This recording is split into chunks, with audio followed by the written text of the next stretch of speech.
Hi everybody, we have not made a video for a couple weeks, so we're getting back on track. We had a son get married and it's crazy. We did all of the catering ourselves and so it took a lot of time, but it was a great fun party that we had. But anyways, so now back to grammar. And we're going to focus today on 3-syllable words. So we're going to talk about your syllable divisions, how to decode a word, what are the different syllables that are in those words. And I know we've talked about it in the past, but it is important that we just have a refresher. And we're going to also talk about the suffix ment. Okay, so now we're going to start with the word enrichment. Now, when you use the suffix ment, it forms a noun. So we put enrich is actually a verb. Do you guys see that? I will enrich the class. Do you see how you're using that as a verb? But when you put ment onto this base word, it becomes a noun. And most of the time they're concrete nouns. Do you guys remember what a concrete noun is? Mm-hmm. What is it? You can feel it. Yeah, it's something that it's really solid and you can feel it, you can touch it. I mean, really as in like it's touchable, right? Enrichment, it's a noun and it take action to improving someone or something. So do you guys know, if you hear the word enrichment, do you guys really know what that means? No. It means. So I didn't think so. And so this is kind of a dictionary word for both of you, and I really want you to understand what enrichment really means. So it takes action to improving someone or something. So you are doing something to improve yourself or someone else. So when I put this class together, I am taking action to improving myself and you and whoever's listening to this class. This is kind of like an enrichment class, right? Yeah. So, an enrichment, we are improving someone. It can be an enrichment class. We're improving something. Okay? Does that make sense? Do you understand that? Daniel, see if you can use it in a sentence, sweetie. Look at this first sentence. Did the drink have the enrichment that she needed? See how right here, ment, it's putting it as a noun. How do you know that this is a noun right here? Because there's ment on it. Oh, I like how he says that. There's ment on it. But sometimes enrichment can be used as an adjective. But it would be a noun as an imposter. It's being an imposter adjective. So it would be a noun adjective. It could be sitting in the adjective position. But this one we know that it is because we have the word the in front of it. We don't have another noun following it. It's hard to find your subject and the verb in here. What place would be enrichment would be in this sentence? Where's it falling in when you're saying a position in a sentence? So you're saying that enrichment is the subject? So it is really important if you can't figure that out that you take it out of the question. So let's take this sentence out of the question. Wait, no. The drink did have the enrichment that she needed. Excellent. First off, what's your verb? Did have. Did have. See, there's your verb. And then drink's the subject, right? And then drink is your subject. So the enrichment is what? Direct object. So it's your direct object, right? Now what is that she needed? What would that be? That's a whole different class. Do you think it could be a predicate nominative? No. Okay, I don't think so either. So it's your direct object. It's receiving what the did have. It's did have enrichment, right? Okay, now let's read this one. The enrichment from traveling through the mountain on the train was uplifting. Look at all these prepositional phrases. Now, what do we do? Prepositional phrases are the workhorse of the sentence. So how many prepositional phrases do we have in there? Through the mountain, on the train. Through the mountain. From the traveling. On the train. From traveling. So 3. Nice. Okay. So we know that these are all like describing. From traveling is describing enrichment. Through the mountain is describing traveling. And on the train is describing mountain. And so now what do we know what our subject and verb is now that we take all this stuff out? Enrichment. Okay, so enrichment is your subject. And was uplifting is your verb. See how this is your participle. See, it's in the progressive, in the past progressive, right? Because we're using the word was. So when you're using your participle, you have to have a helping verb. Or we call them auxiliary verbs. So the enrichment, that's your subject. See how it's sitting in the noun position. This is your direct object. It's sitting in the noun position. See how they're used at different nouns? So let's talk about what enrichment means in this. So meant gives it a noun, but we talk about the word rich. Is rich giving you wealth or making you feel better? Yeah, you're feeling richer. When you're traveling through the mountain on the train, you're being uplifted and you're feeling better. Like what type of rich? If you are rich, a lot of people just think it as money, but it's not always money. It's making it could be lots of different things that gives you wealth. That thing was tasting rich. The enrichment night for our church activity helped me understand how to can food.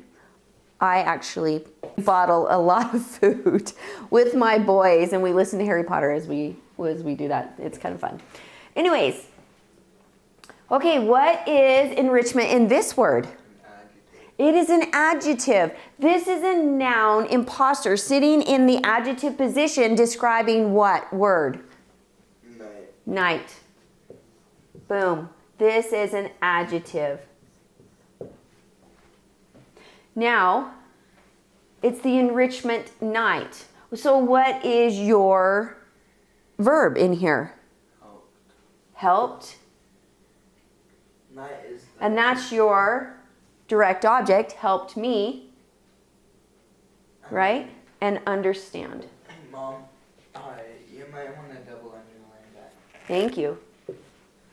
Okay, so we just remember. And understand and helped what?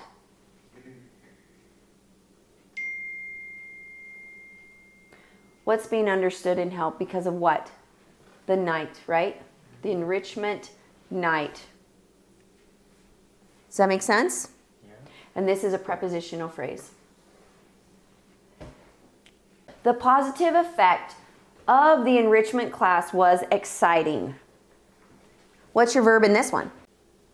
Was Nice. exciting, Mom. Oh, thank you. Was exciting. So this is your participle, right? Class is the subject. This is your progressive tense, and it's a participle. So what is the subject? Class. Oh, Paul says it's class. What do you think, Daniel? That's why it's so important for you to try to understand what some of the things are before you really underline it, because we have a prepositional phrase in here of the enrichment class. Effect. So effect would, let's just single underline that. Effect is your subject. The positive effect was exciting. See, what was exciting? The effect was exciting. Positive is your adjective. Prepositional phrase, identify them. That's why it's so important for you to memorize your prepositions so you can immediately say, oh, I know that's a prepositional phrase. I know it's describing something. So, but in here, enrichment, what is enrichment in this sentence? An adjective. It's an adjective. So see how this, when you look it up in a dictionary, you are going to find enrichment sitting down and it'll say, I'm a noun, but you can have a noun acting as an adjective describing this. So that happens all of the time. And sometimes enrichment is easier to put as an adjective. Enrichment is difficult to write as a noun. That word is. You have to really think hard. Partly because of the ment in here, the suffix ment. Now the suffix ment often resulting as a state of being, and it's harder to write things as a state of being. Not always, but it kind of is. So when you use your state of being verbs or your helping verbs or your linking verbs, am, is, are, was, were, being, been, it is easier to identify them as a helping verb or an auxiliary verb, but it is harder to identify them as a be verb or a linking verb. You have to really look at that. And so it's harder to understand the state of being. It's a state of being, but it also can be a product or commodities. And when it's this, it's easier to write it as a noun. So an action being indicated. So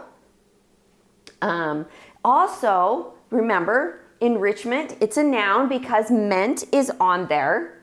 So it's also a gift that increases the receiver's wealth. When we talked about that, whatever it is, it increases your wealth in your knowledge. Knowledge is wealth. It doesn't matter. It is a gift. So you need to remember that having enrichment is a gift. So now let's look at this next sentence. The fragment of the diamond set up programs for the enrichment of the children. So now let's actually just find our prepositional phrases. Let's get them out of the way. Of the diamond. Okay, nice. Of the diamond. For the enrichment. For the enrichment. Of the children. Of the children. So now what's your subject and your verb? Set. Yeah, set up. I would say that would be your verb. What's set up? Fragment. The fragment. Now see, here's your subject. So now when you look at this, frag has your suffix ment onto it. Oftentimes when you have your suffix ment on here as a noun, you need something. Oftentimes it will have prepositional phrases to help you. The fragment of what? It's of the diamond. But there's lots of different kinds of fragments. That's why you need them to have, lots of them will have prepositional phrases. Okay? Let's see. Now, let's look, if we look at this enrichment, what position is it sitting in? In the sentence. Direct. What part of speech? OP. So the object of the preposition, okay, for the enrichment. Here's your preposition, and here's the object of the preposition. Now, an object of the preposition, only nouns and pronouns can sit in them, okay? Object positions, only nouns or pronouns can sit in. So this is your noun, okay? Let's look at the word investment. Now we have ment. Remember what ment means? Often resulting as a state of being. Or it could be a product or commodities, an action being indicated. That's what ment means. It is put on the word invest. And now you have a noun. I will invest. See how that's a verb. Now ment goes on it. The investment has now become a noun. So investment is an archaic word. It's a noun. Now here's the definition of an investment. Do you guys know what an investment means when you hear that? Isn't it to put money into something? Yeah, that is one way. I bet later you get more money back. Yeah, that is one way to have an investment. So here's one, and actually that's number 2 right here, Paul. So number 1, returns and capital gains. Capital gains is when you have properties and you receive money off of that. So number 2, investment gains value between a certain amount of time. So that's what Paul was talking about when you put money in like a money market or something and it gains value over time. So, or 3, the act of believing while your money and hard work make money or receive talent. So just because you say investment does not mean it is only money. It's your talents, your time that you've invested to make something happen. So what you value is what will receive your investment. So your most value is what's going to be your biggest investment, what you value the most. Yes, sweetie? So for the third one, wouldn't like YouTube videos maybe be that? Yeah. This would be, like Paul just said, that this is our investment to you. We're investing in you, right? Nice. Good, Paul. Now, remember, okay, meant, it's a noun. So investment is a noun. So investment, it's a noun. See, if we have meant on it, it's a noun. Now look at, we have some Latin roots and chameleons, and commitment equals investment.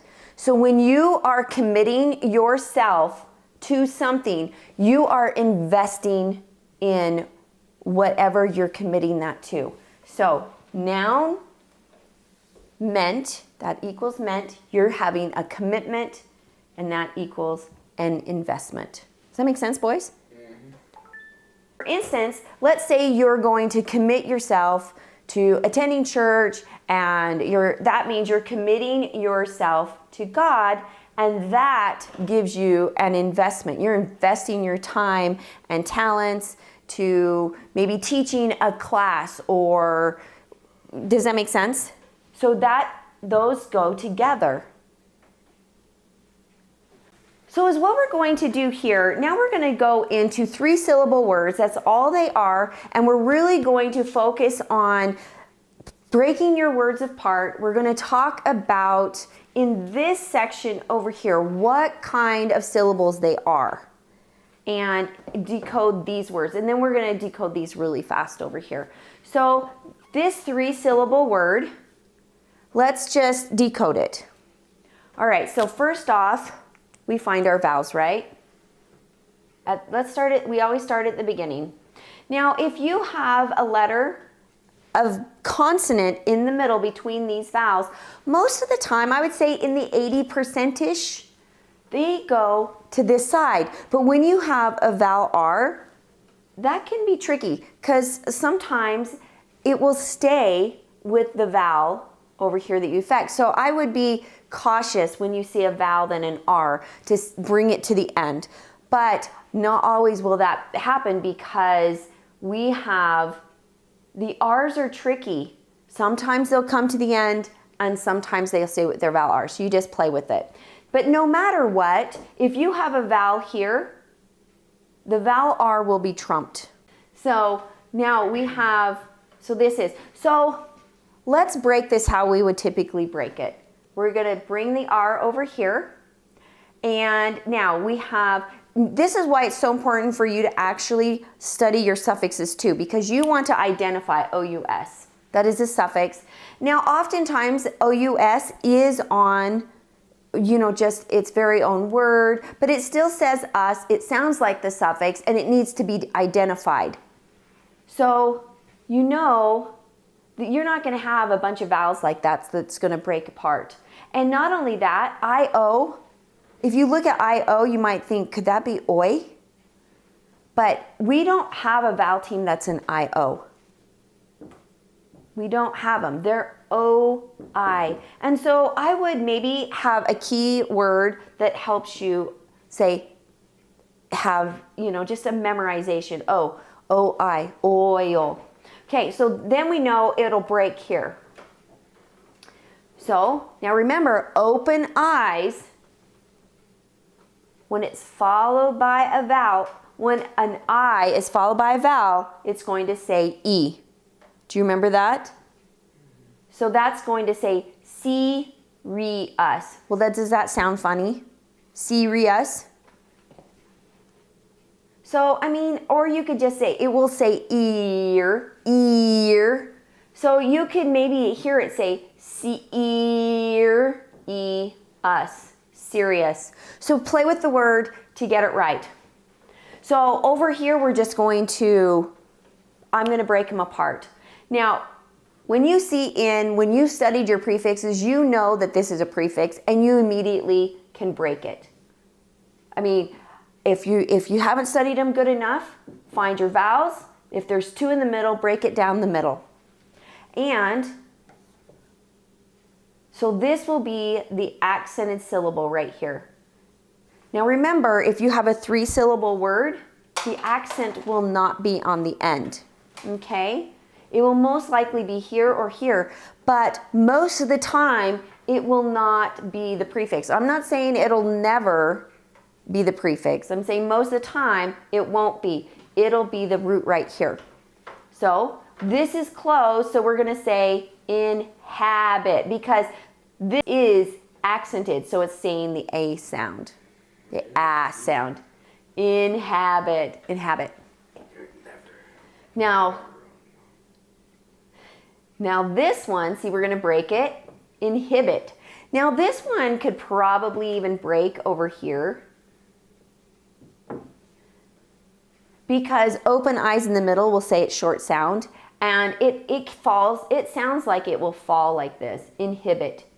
Now, inhabit means that, what? Do you guys know what inhabit means? You mean inhibit? No, what does inhabit mean? These could be confusable. Look at the difference. There's only an I here and an A here. Inhabit means that we're going to go in and take it over. Yeah, we're going to go in and take possession of something. So we're inhabiting. You could do, animals can do that, people can do that. But inhibit means, see how this is into. Inhibit, you're going in and you're making problems for somebody. You're making it so that they cannot do things right, right? So now we have abandon. See, it's an open. We have two in the middle, and it just, now these are two, we just break down the middle. This is the accented syllable. This is not, so this goes to schwa. Abandon. This is a closed O, and it goes to schwa. Now this word, you would just look at it and say, well, I know those are suffixes. Suffix, suffix, it breaks, breaks.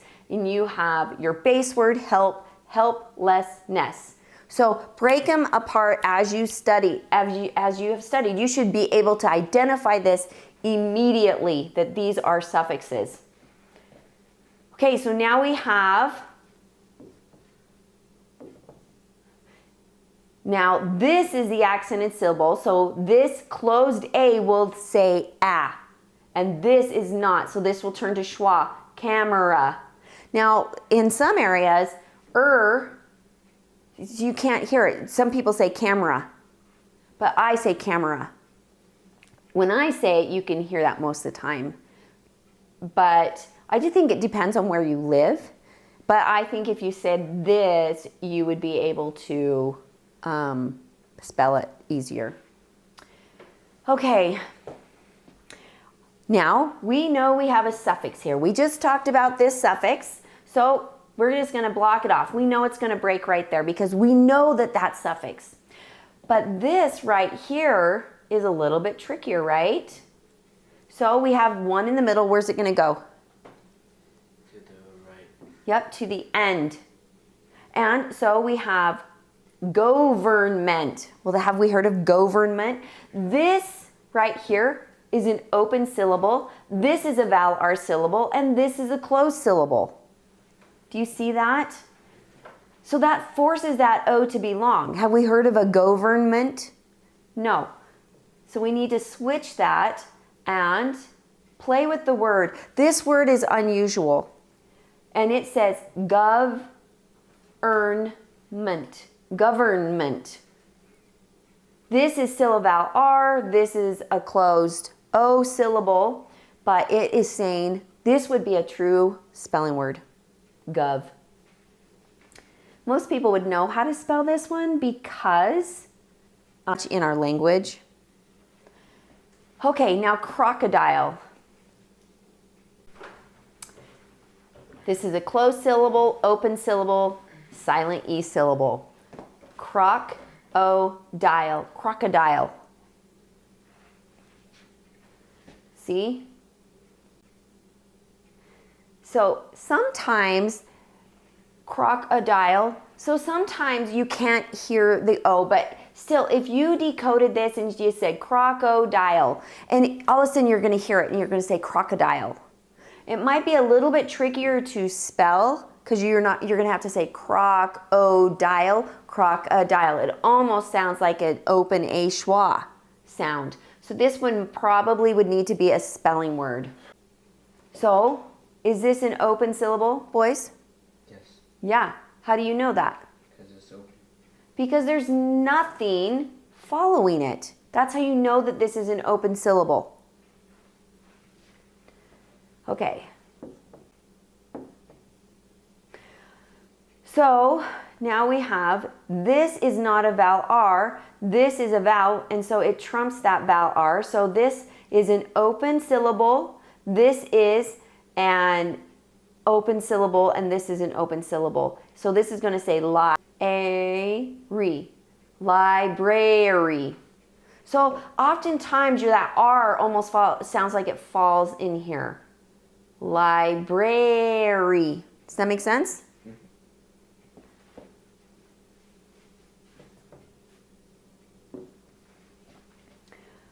Closed syllable, open syllable, consonant LE syllable. So this is going to be short, prin, si. Well, how come this I said it's open? Shouldn't it say I? Principal? No, it's because this rule, this is a reading and a spelling rule. If you hear I and it's open, principal, if you hear it and it's in the middle of a word, it's going to say it's short sound. Principal. So now we also have right here, principal. This is a homophone. This principal right here are our values. This principal is a leader. Like the school principal. Like the school principal. Now we're going to go, look, we have our vowels. We're going to break it down the middle. We have our vowels, and we're going to bring this down to the end, this consonant to the end. So, closed syllable, this is the accented syllable here. So it's going to say the short sound you would expect. This open I right here, boys, it's going to say it's short sound because it's in the middle of a word. And this right here turns to schwa. It's a closed A. It's in the last syllable, so it's going to say hospital. Hospital. Now, if we look at this word right here, let's find our vowels. This J comes to the end. Okay, let's find our vowels. There's one in the middle, so it's going to come to the end. Where do you think the accent's going to be in this one? Sometimes it's hard. Is it this one or is it this one? In a 4-syllable word, oftentimes it's the 3rd syllable. In a 5, it's the 3rd syllable. But when it's a 3-syllable word, it could be here or it could be here. Well, let's make it be here. Pajamas. We know that this is going to turn to schwa. Well, have you heard of a pajamas? So no, let's switch the accents. And we're going to say pa-ja. Oh, you know what? We're going to switch this over too. And we're going to make this the short sound. So let's play with the word a little bit. Pajamas. Pajamas. Okay? And this right here is the accented syllable. If we look over here, we're going to switch. If you have double letters, take them down, right down the middle. You have your vowel here, vowel here. That means this consonant comes to the end.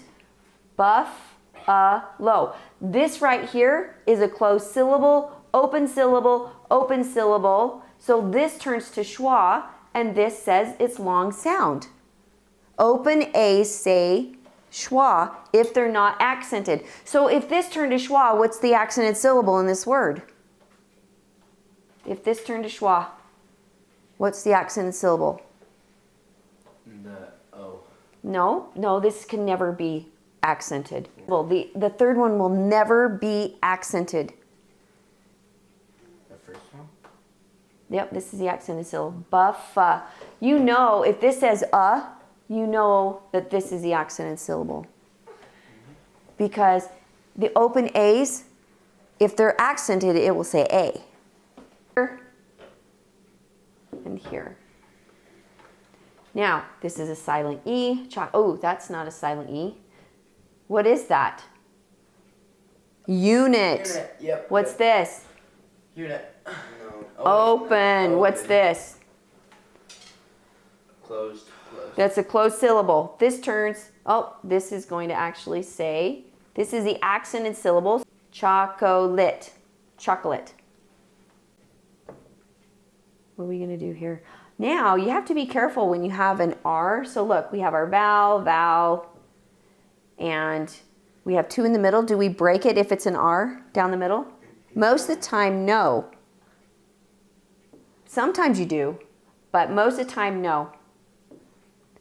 So here's your vowels, here's one in the middle. It comes to the end. We're going to go, if that would say Africa or Africa, then we know we broke that wrong, and it will break right here. So it's going to say Africa. This is schwa, right? This is closed, and it's saying it's closed sound. Accented. Banana. This is schwa, schwa. It's schwa here because it's open, open, and this, it's saying short sound. This is the accented syllable. Banana.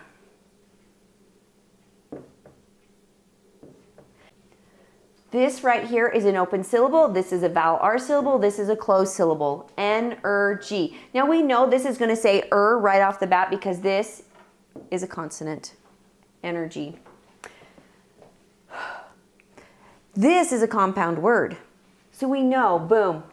Try to identify your compound words. So then break them apart. Then we can break where your double R's are. So AW says aw at the end of a word. So we say straw.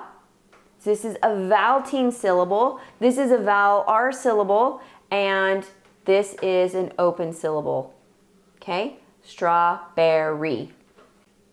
So we're going to go break it there and right there. This is a vowel-teen.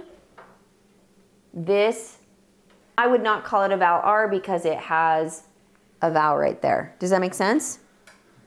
Weathering. It's still saying though in here. So sometimes they will say E or or whatever. Just play with the word. Weathering. Weathering.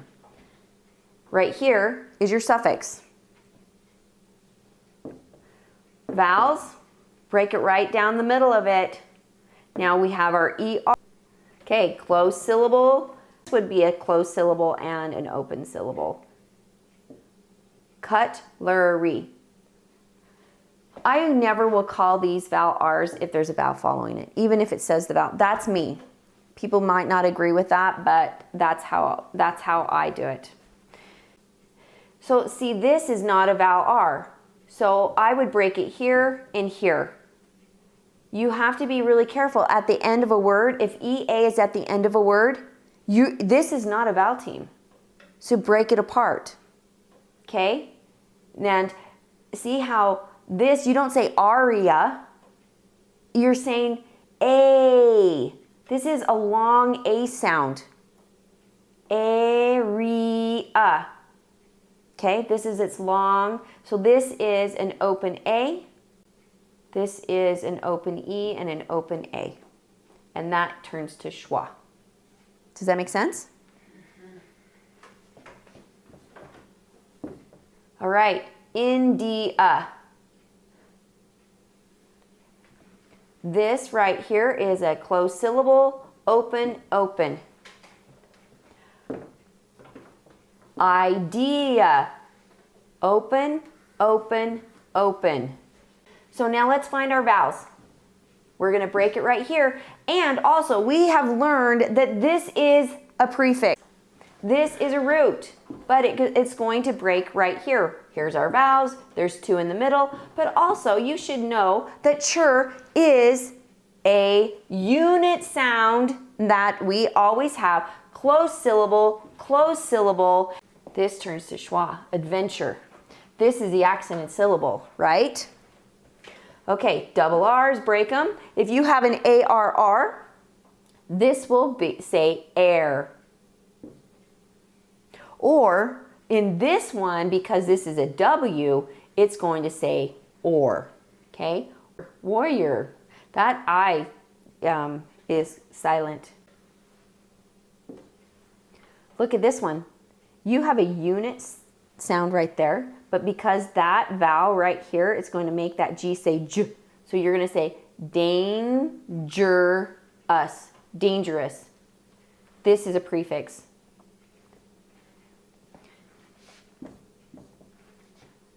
This is an I followed by a vowel. It's going to say E. Most of the time, the eyes, open eyes at the beginning of a word say I though.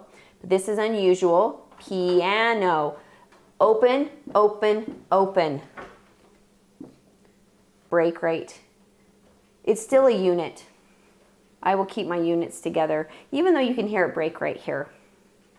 Flamingo. This is a closed syllable. This is a vowel R syllable. We know that because this is a consonant and this is a closed syllable. Internet. So we know that that's going to say All right, now let's find our vowels right here, boys. We're going to break it down. Let's find our vowels. We're going to break it between.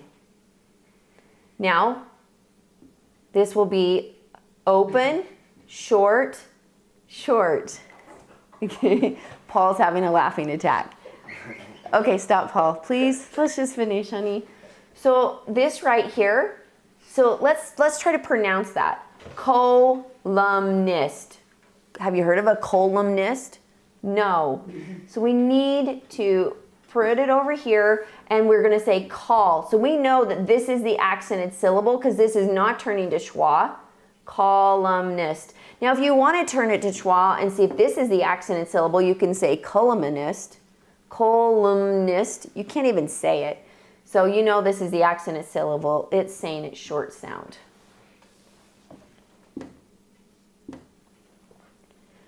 All right, this is closed, closed, closed syllable.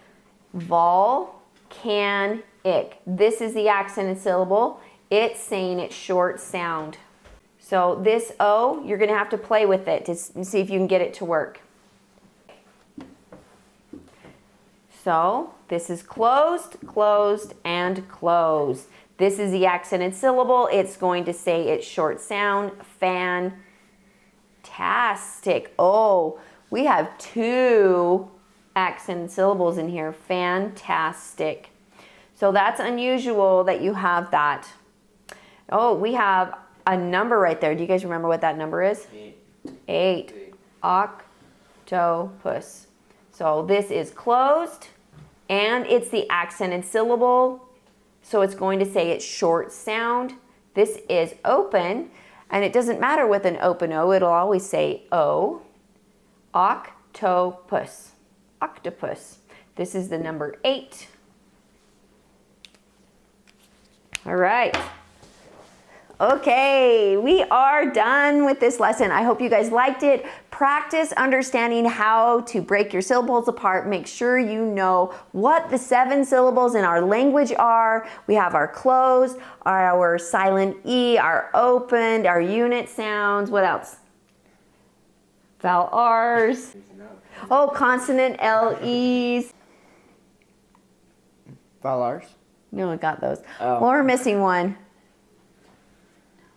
Well, anyway, but study them and it'll help you be able to decode your words, especially hard words and we will see you in the next lesson. Okay, bye. Thanks for watching. Thanks Bye. for watching.